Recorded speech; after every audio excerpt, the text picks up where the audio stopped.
Ano? 6. Nag-aaral na ba si ate? Oh, parang wala pang sarili si ate ha, panitingin sa mga paligid ha.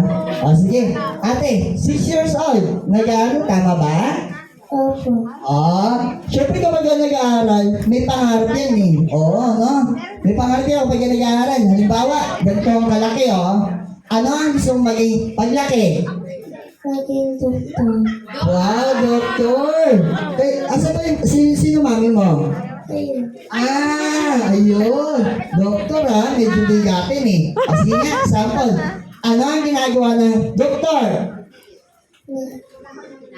Nagtitikit. Ticket? Nagtitikit, doktor.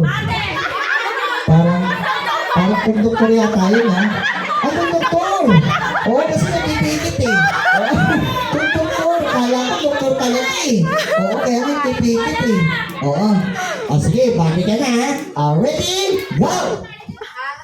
Happy birthday to you.